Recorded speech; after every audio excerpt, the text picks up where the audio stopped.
3 steps formula in order to discover and develop the genius of each employee until every productivity indicator is exceeded by what Professor Chris Imafidon, TEDx Swansea speaker, 9th of June, limited, last tickets available, go there, meet, visit Swansea and the big arena with a great, amazing.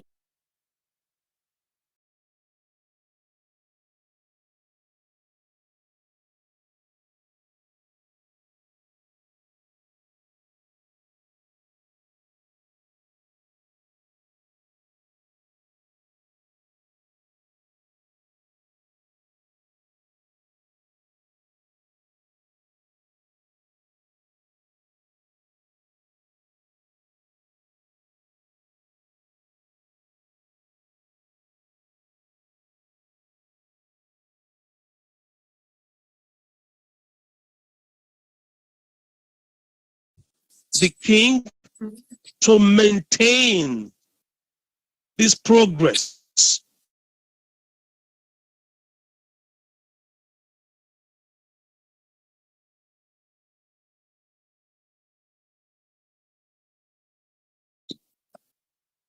So now it's change in the times of the internet to be enabled by the internet, such that it's almost now seamless for us to have meetings. So we have virtual meetings, we have hybrid meetings. Today's iteration of the coronation lectures is specifically dedicated to the leadership of the president of the Harvest Christian University out of Dallas, Texas. Your Majesty, are you free? Are you connected now? You're on the, let me just be sure. Your Majesty, Yes, you are with us now, are you? Yes, good evening. Because I'm going to go ahead and share the screen if you're ready. I have been waiting for an hour, Prof. Oh, sorry. Okay. Now here we go. Make sure that they don't set London on fire the next time we have a lecture. because half of London is on fire and 80% of the roads, the artery roads, are shut down by the police. So movement right now in London is severely restricted. Your Majesty, apologies for keeping you. Would you mind making some remarks and then introducing Dr. Carl Robinson, the president of the Harvest Christian University?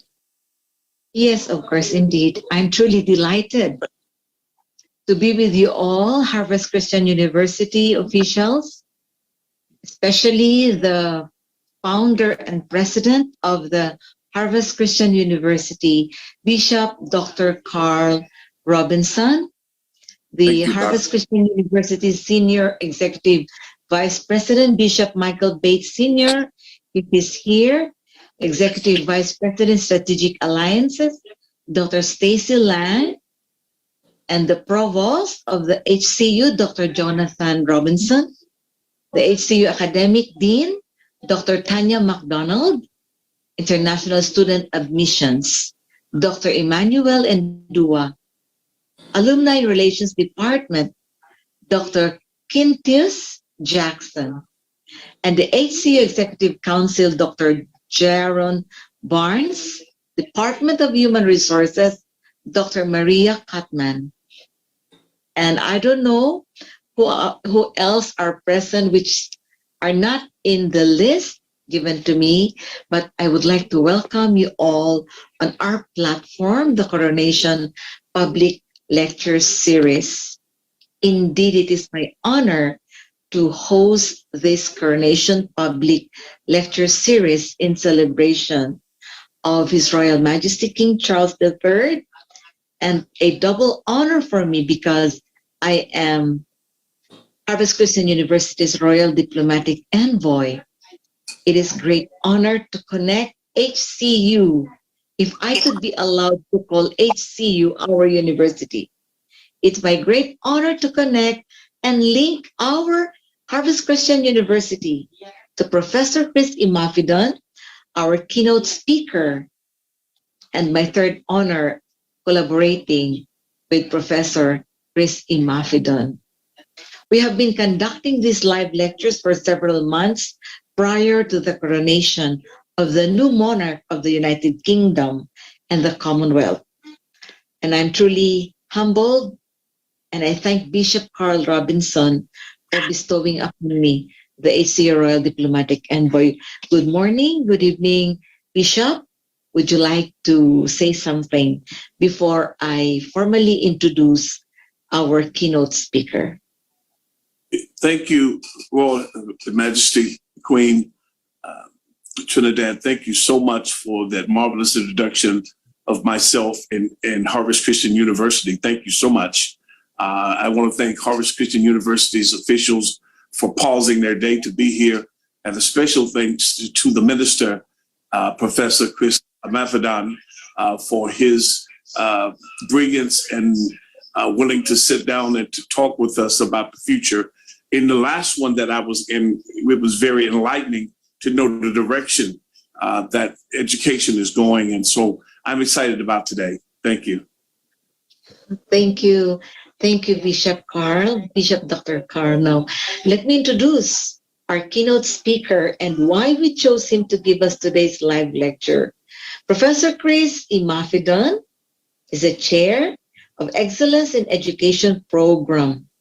He chaired the STEM and Education for His Royal Majesty Queen Elizabeth II Platinum Jubilee.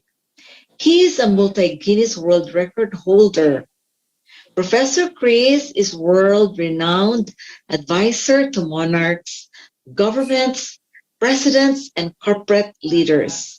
He is an award-winning keynote speaker and thought leader.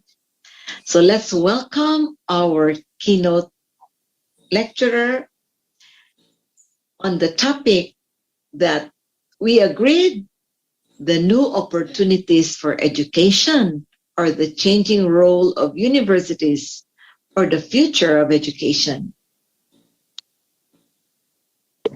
Professor Chris, are you ready? I'm sure you're Thank you very ready. much, Your Majesty. Thanks for your dedication. Despite the fact that it's very late in the Philippines, you stayed late to hear and coordinate the whole event.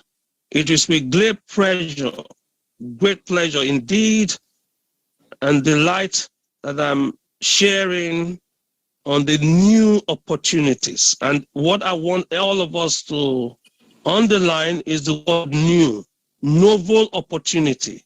That means something that has never, ever happened before has presented us, this generation, and this generation alone. So we have to decide whether we renew our minds, as the ancient text tells us, to renew our minds.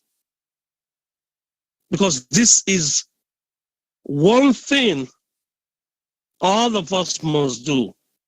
Why am I saying that? What I hold in my hand now is technically called the cell phone. That means a telephone is a device that you type numbers into, and then somebody at the other end picks it, and then you talk with the person, and at the end you drop it. That's what a telephone is. Nothing more, nothing else. It allows you to make a connection with another location, and then you can have a conversation. However, since this thing called smartphone was introduced, our minds, I mean your mind and my mind, has been renewed to know that it's not just for making calls, it's also for taking pictures, because every cell phone now has a camera. And then it's also for taking videos. Before 1971, every video camera was a dedicated video camera. That means it did only movies, moving videos.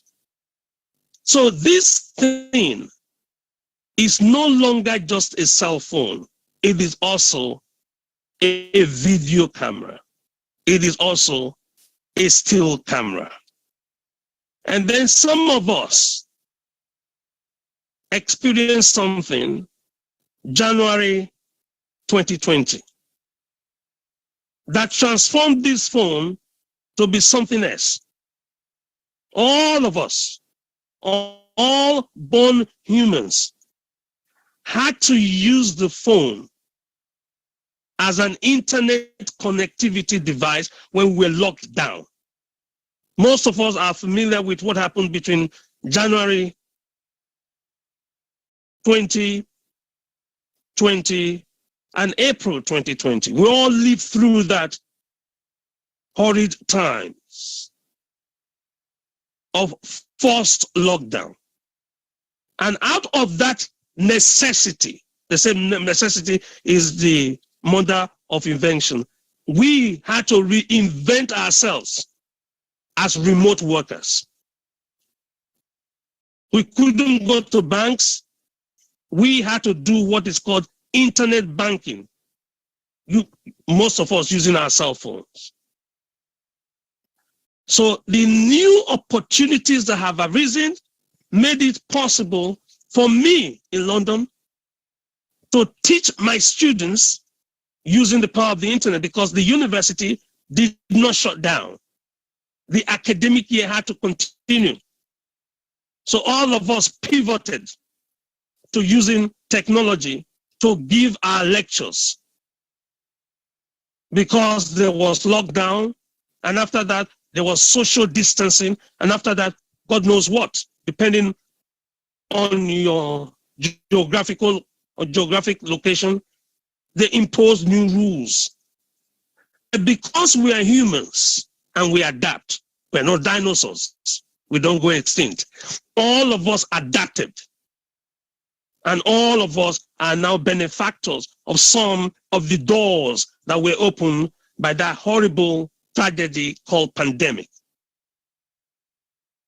So today, we now have the benefits of being able to be in multiple locations, different time zones, different regions, but the same theme, the same lecture. How does this therefore spell out for us? I must remind you of the story of one of the biggest leaders in all of human history. This story is in the Torah. His name is called Moses. This story is in the Quran. His name is called Prophet Musa. This story is in the Bible. When he was asked, "What is in your hand?" And his reply was, "It is an ordinary shepherd's rod." He was asked to drop it. He dropped it, and it became a snake. He was asked to pick it. He picked it up, it became a rod. So, and they dropped it again. So that rod became a multifunctional device. And that is essentially what we have today. It's a multifunction device that we have, and it's the single biggest learning tool. This is where I'm coming to. My students no longer get handouts from me. Before, we used to get practical worksheets and give it to them. But when we came back from COVID, we generated my handouts as a QR code. And I'm going to show you before the end of this class to show you. So I no longer print out that mandatory handouts that you give students.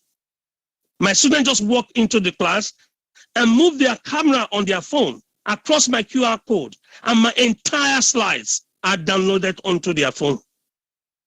My entire practical guide goes straight into their phone. The worksheet goes directly into their phone. So it saved the university a lot of money, time, effort, and wastage. It's engaged the students Because what we have in Gen Z, so-called Gen Z, the current students that we have in the university, are digital natives. That means they love to play with the cell phone. It came in their time. I used to get notes taken during the lectures as a student. You can guess how many years ago that was. But my son, out of Oxford, doesn't even know what that is. Because all of us on this call has an app on the phone that is capable of documenting everything I'm saying now. You might call it one name or the other, but essentially is a voice recording app. Others call it voice notes, depending on whether you are on Android or you are an iPhone or you are on Windows phone, depending on the proprietary phone you are using. But every single handset device that you have in your hands has a capacity to audio record me and audio record anything. So I'm trying to lay the foundations for today's new opportunities that must be identified by us, must be used in unlearning, relearning, and then perfecting our learning. Why? Because the students we have today are not going to work in the workplace of yesterday. The students we have today are all going to work in the workplace of tomorrow. So we have to think of what tools will be available in the workplace tomorrow and engage these students in using the tools of tomorrow. If not, they will be obsolete when they come to the workplace. Or if not, they will be obsolete when they come to the market. If not, they'll be obsolete when it comes to entrepreneurial ventures that they're going to go into. So that is the foundation today.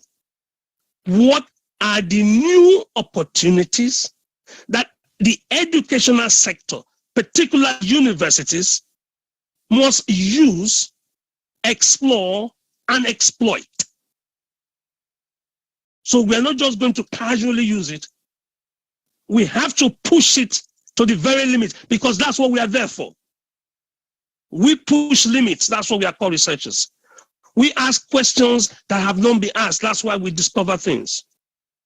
We, as university educators, administrators, and leaders, must wake up to the new reality and lead like never before, particularly as we're entering a dispensation where Moore's law has pushed everything we knew about computing and microelectronics. Because Moore's law tells us that every 18 to 24 months, the computing power of the microchip doubles while the size shrinks. That has never happened before in the whole of electronic engineering. When you want to increase power, you have to increase size.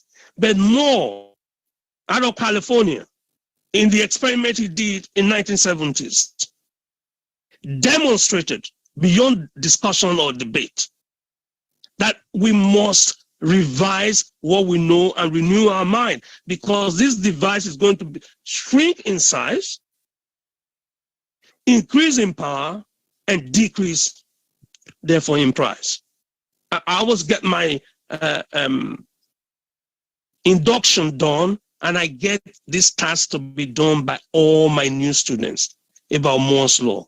They have to demonstrate clarity and understanding of it, because it's at the very foundation of the laptop you're using today. Because that's why everything your laptop can do, your desktop can do. So now we move to laptop. And then it shrunk everything your laptop can do, your tablet can do.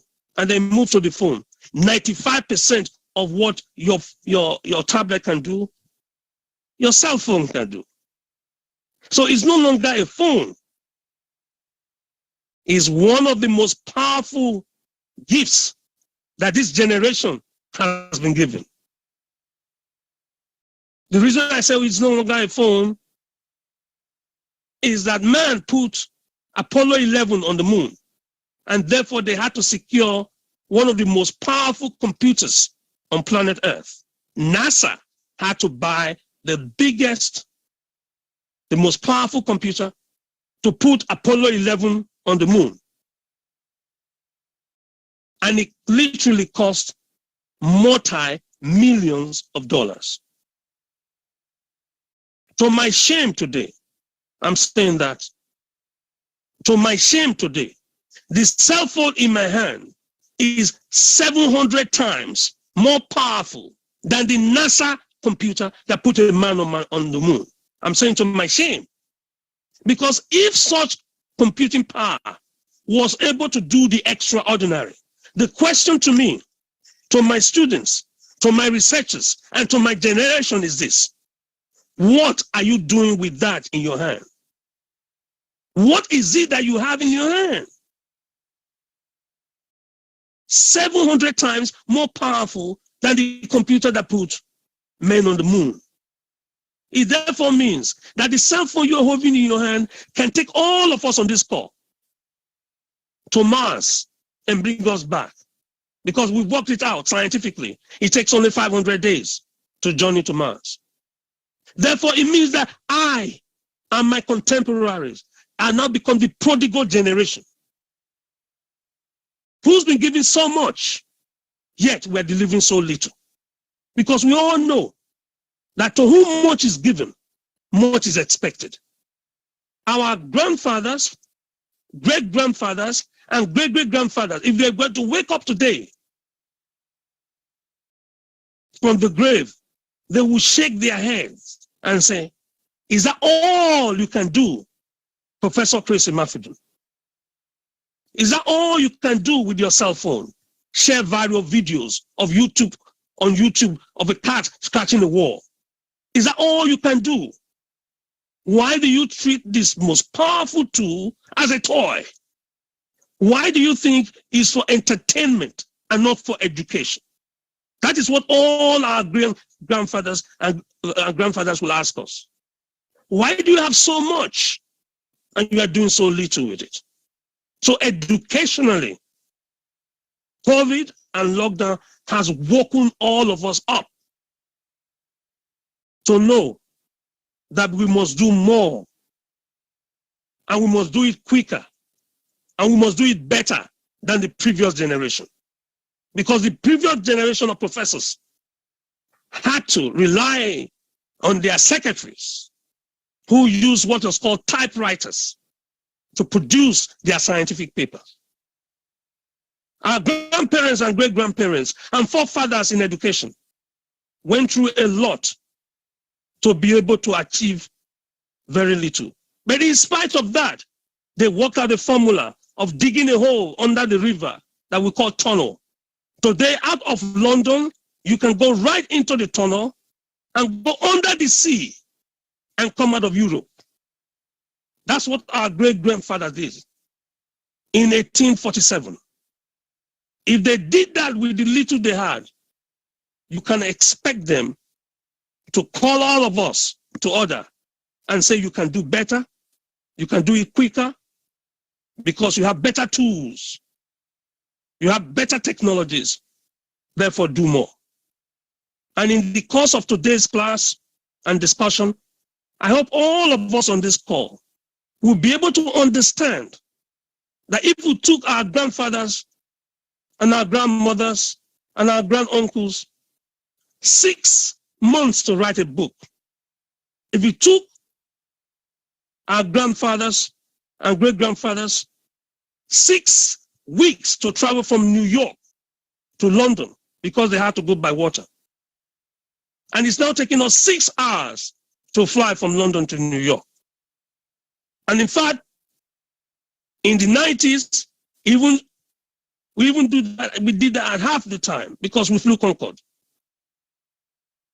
We must therefore be able to produce a 400-page manuscript of a book instead of the 6 weeks or 6 months that were taken by our predecessor. We must do it in 6 minutes. Ladies and gentlemen, I have not misspoken. We now have the wherewithal to be able to produce an undergraduate textbook literally in 6 human minutes. Why? Not because we are brighter than our grandparents.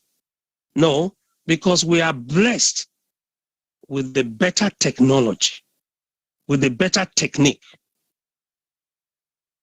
with the better tool than they could ever dream of. So that is the setting of today's discussion. And what blessed me even most of all the things I read was this quote from the Harvard, from the, I thought there was going to be a reference to it at the Harvard Business Review, but I looked for it, I didn't see it. But they need to know, all the universities in the world need to know about what really defines the Harvard Christian University. Ladies and gentlemen, the reason I'm so happy to celebrate the pioneer of the Harvard Christian University is this. Is that first sentence, that the Harvard Christian University has accelerated the learning and the learning methodology and the learning techniques, so that the 4-year degree program is now delivered in 2 years. When I read that, it reminded me of a video that I'm now going to share with everybody. The accelerated learning concept of Bishop Robinson and his team in Texas is the new model to the world to understand that if our grandparents did it in 4 years, we must do it in at most 2 years. And I want to salute the staff that work with him, that driving that vision. And I want to be a contributor. I want to identify with such boldness of vision, clarity of thoughts, that enough is enough. We have wasted enough human lives. The unit of our life is time. Why would you spend 4 years studying for a degree program when we have the capacity, we have the ability, and we have all that it takes to complete it in 18 months? We do. This is the reason why I want to share this video.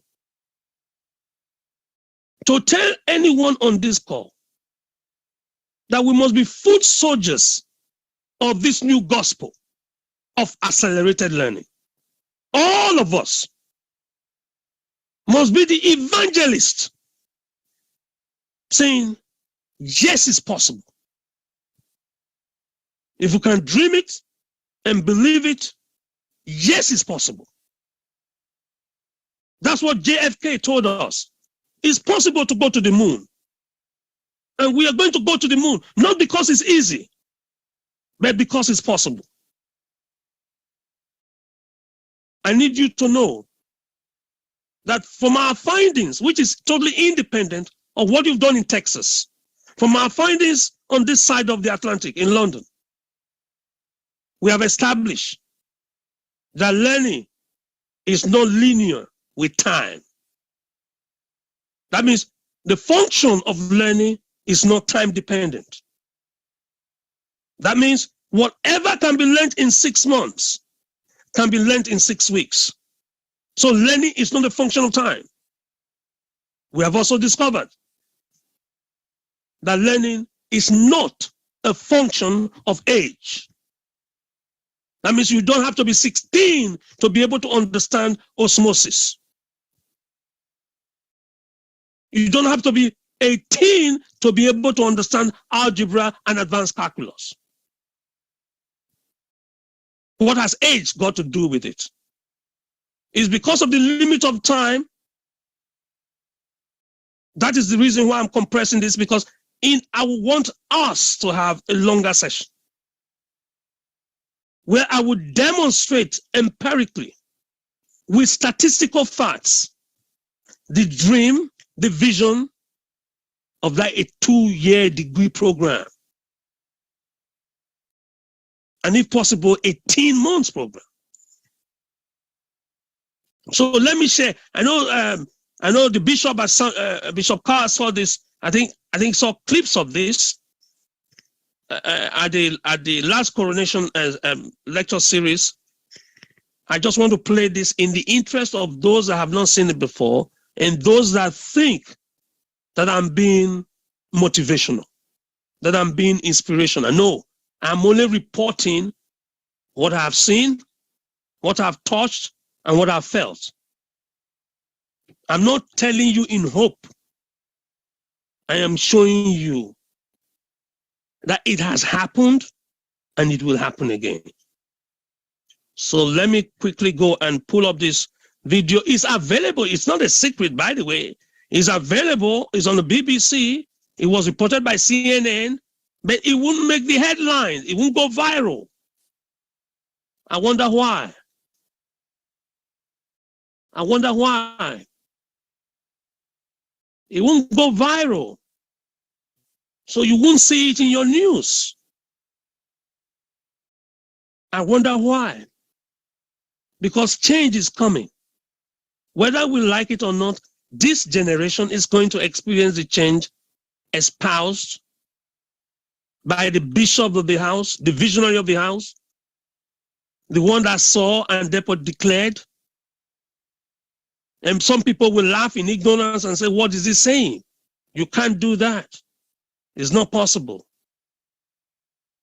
But I want to give you independent evidence to show not just that it's possible, to tell you that it's been done. So it's not because I'm in the presence of Bishop. I just want to tell you, even in his absence, when I saw this exciting part of the university, I knew this was the place to go. This is the place to build. Let me just go back to screen share. Please type in your chat box if you can see my new video screen. My new video screen is appearing. Please, if you can see on the video, I want you to type BBC. If you can see it now. I want to play an old BBC clip that demonstrates that Harvest Christian University, the HCU, is the leader when it comes to university and higher education. Is the leader. That means he's leading the way, is pioneering, is trailblazing. Please listen carefully to this clip. This is directly out of the BBC, and I can give you the link for you to go and watch at home after today's session. And then rethink the boundaries you put on yourself and your children. Rethink the one you put on your students. The limiting beliefs must be shattered by part of this evidence. Please, let's hear this message. 1706 GMT, the BBC World Service. Coming up, a father who's developed a teaching method that has helped all 5 of his children get into Oxford University.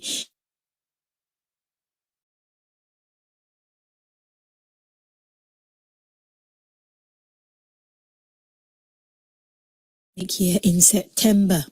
For many 16 to 17-year-olds, they may be embarking on higher school certificates, A-levels, for instance, or the International Baccalaureate. But imagine being a primary school child between the age of, say, 7 and 13, taking these exams and passing well. Well, it's a massive feat that has been achieved by students of the Excellence in Education Academy, run by Professor Chris Amafidon. All 5 of his children achieved outstanding marks in their O-levels and A-level exams while still in primary school, and they've gone on to university. Well, Chris Imafidon has passed these skills down to other children, particularly in the area of East London. And he joined me in the studio with 2 of his young students who've just passed Maths GCSE. It's 9-year-old Francis and 13-year-old Deborah. She began by telling me how the professor helped them master maths. I found it something not hard like what other people around my age might expect it to be, but I just saw it as a subject which I can enjoy. People say practice makes perfect, and if you can apply that to maths, you can really see it as a game. Okay, so Professor, you taught them well. They've got the answers down pat for a start. But what is the Excellence in Education methodology? How do you convince 9-year-olds like Francis or 13-year-olds like Deborah that maths is a game? It's showing them. I wish I had a mouse here. I would have clicked on online and pulled up Manga High and say, okay, you have a robot moving across, and the second robot coming, and the third robot coming, and they ask you how many robots do you have. You just type in 3 and hit 3, and then it says, wow, good. And then you say, okay, we have mummies coming from this side, 2, and 4 coming from that side. How many do you now have? So that's an addition game. Then you can have a subtraction game, and you can have a multiplication game. See, anything we do over and over again becomes easy for us. Anything. It's just pattern recognition and following the numbers. But if you bring it to the classroom and write it down in pen and paper, then people are, I'm afraid of maths. But here we have Francis and Deborah. What did you use in order to spike their interest? You know, you have equations, you have algebra. Yeah. How do you break those down so that youngsters can understand it? Oh, easy. Come with a bowl of fruits. Have bananas, have apples, have oranges, and say count the number of fruits. So you count 2 A's, apples, plus 2 B's, banana, and then oranges. So you're just sorting things out. And for him, because he supports Tottenham, he has to follow the... Oh dear, I support Arsenal. Oh, rivalry. And he knows that for the football, it's a game of numbers. We have a league table. There's a match on Saturday. If your team plays and wins, what position would they be on the league table? That's a technically mathematical exercise. You say X unknown. If you win, X becomes 3 points. If you lose, X becomes 0. If you draw, X becomes 1. But he's still thinking football. But he's using mathematical equation to work out 2 or 3 unknowns and say, okay, we'll be third on the... I want to thank you. Like I said, I will send everybody on this call. I will give this to you because it must clear every single backlog that we have about learning and time.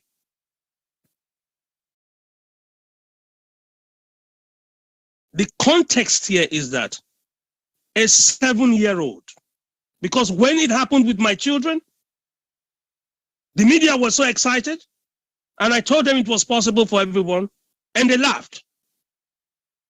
I said, of course your children will be bright. You're a professor. They are bright out of gene. There is a genetic makeup that makes my 6-year-old write the same exam with 17-year-olds and score more marks than 300,000 boys and girls. They said it was genes.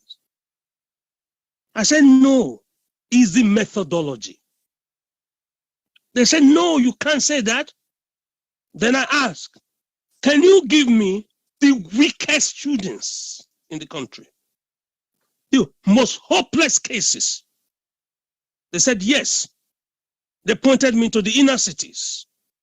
So if you go to the inner cities, they have the poorest performing rate.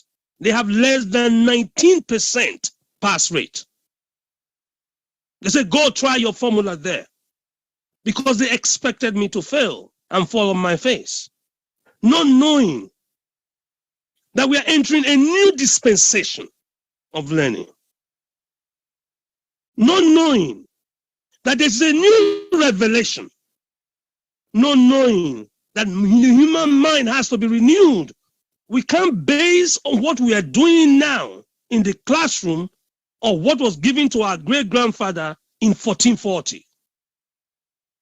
1440, that's when we came out with the tools we're using now. 1440.